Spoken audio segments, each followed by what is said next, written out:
Well, since it's Christmas time, let's talk about Batman at Christmas. Let's get into it.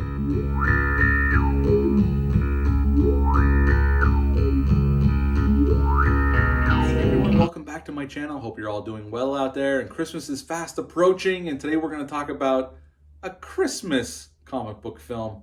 Is it really a Christmas film? I don't know, but we're going to talk about it anyway. And that movie is Batman Returns. Now, before we get into the review, like, comment, subscribe. Join me here. I would appreciate that. Click on the little notification bell. That way, every time I upload a video, you'll be notified and you can come on over and see what the hell's going on over here.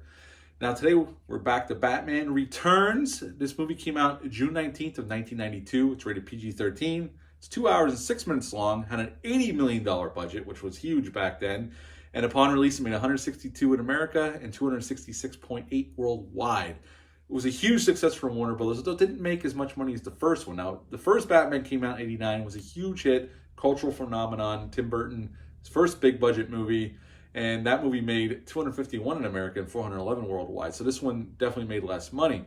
Now, for a little bit of context, the only comic book series that was really making money at that point was Superman. Now, that Superman 4 came out in '87, and Canon Films buried that film. It did awful reviews.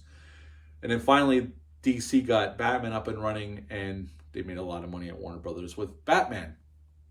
Now, it took 3 more years until we got a sequel to Batman. Tim Burton and Michael Keaton were not signed on to do a sequel, funny enough.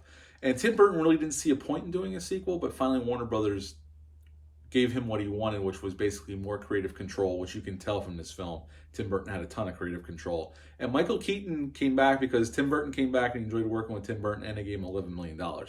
So that was enough for him to come back. So yes, Tim Burton came back to direct this film. Michael Keaton came back to play Bruce Wayne / Batman. This time we got some new villains because the Joker got killed in the first Batman. So this time they brought in Danny DeVito to play Penguin, Michelle Pfeiffer to play Catwoman, and Selena Kyle, although she was not the first choice. Annette Bening was cast first, but she got pregnant, wasn't unable to do the role, and they brought in Michelle Pfeiffer, which she's fantastic in this role. Christopher Walken plays Max Schreck, this businessman of Gotham who owns a department store and wants to build this power plant. Michael Goff is back as Alfred, Bruce's ever-loving, ever-loyal butler, and Pat Hingle's back as Commissioner Gordon, although he's not on screen really all that much. And basically, it's Christmas time in Gotham, and right at the beginning of the film, we see the backstory to Penguin, as Paul Rubens playing his father. They live in this big mansion in Gotham, and their baby is deformed, and they decide to put it in a bassinet, and they throw it in a river, and it goes underneath Gotham into the zoo where this penguin sanctuary was, and that's how the penguin becomes the Penguin. And in the beginning of the film, Gotham is lighting their Christmas tree, and this circus gang shows up to wreak havoc, and then we get Michael Keaton as the Dark Knight. Rolls into Gotham in that kick-ass Batmobile and kicks some ass and saves the day, and we're into our film.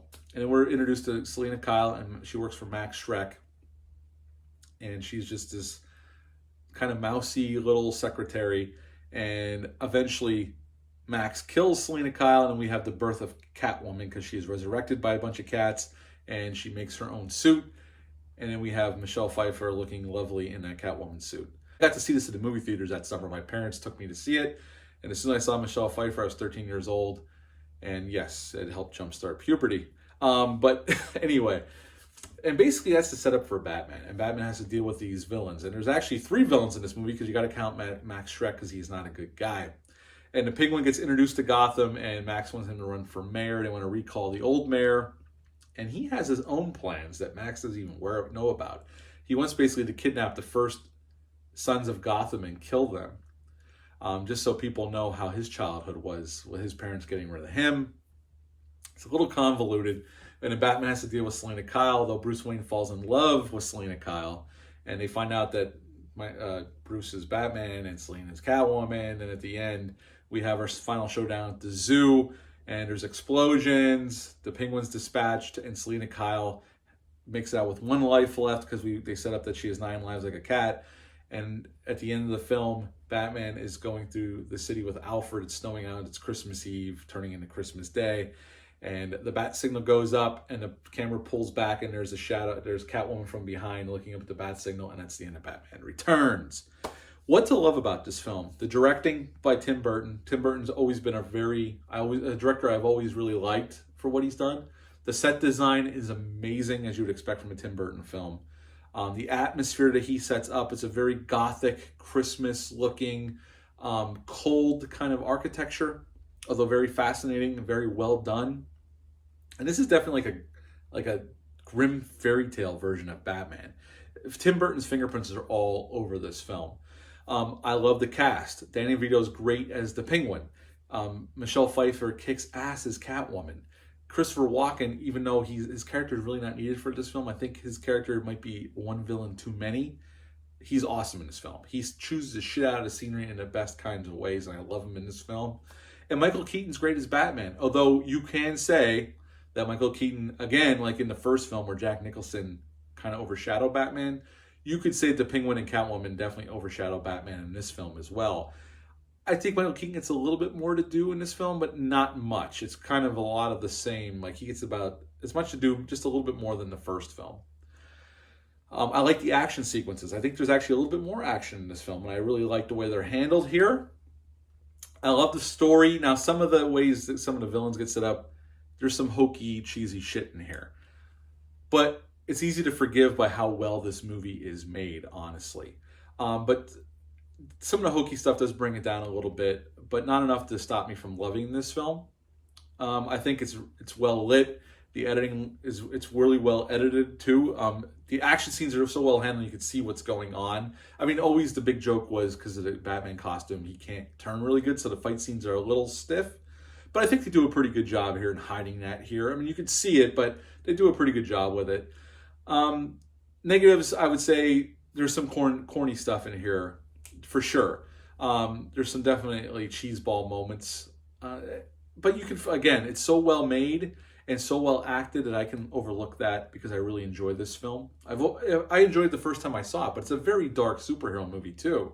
A matter of fact, when this was released in '92, they had a tie-in with McDonald's for Happy Meals. And McDonald's had to stop it because parents were saying about how dark this movie was. I mean, the first film was a little dark as well, although people had no idea until Nolan did his trilogy how dark Batman could actually go. So this was nothing compared to what we got later, but at the time it was considered so dark. That's why with Batman Forever they went gonzo with the bright lighting, and they cheesed it up even more and made it more kid friendly than they did, than Burton did in his first two films. But yeah, now the Penguin's master plan at the end with the Penguins marching into Gotham, while the imagery is cool, it doesn't really work, and it's not scary. It's not like the Penguins don't come off as threatening. Now, most of the Penguins were animatronic, made by Stan Winston, and Danny DeVito's makeup for the Penguin was Stan Winston. It took him 3 hours to get made up as the Penguin to shoot every day. And Michelle Pfeiffer said that latex outfit, when the movie was over, she swore she'd never put it on again, and they never brought her back, although their intentions were to bring her character back for the third film. But Burton didn't come back because Warner Brothers wanted to light it up. It was their choice to go with Joel Schumacher. Burton was actually thinking about coming back, but they actually talked him out of it because they wanted to go in a lighter, more campier direction, which they certainly did.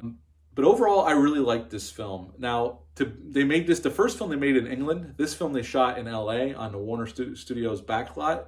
50% of the Warner Brothers backlot was consumed with Gotham City sets. That's how huge a production this was. I mean, it had a huge budget. $80 million was a huge amount of money back then in 92 or 91 when they made this film. Other than that, I think it's about all I have for trivia. What would I give Batman Returns? Now, I loved Burton's two Batman films, but I'm a huge fan of Christopher Nolan's Batman trilogy, and I like Michael Keaton as Batman. So I would give this film, Batman Returns, I would give it a 9 out of 10. I really like Batman Returns.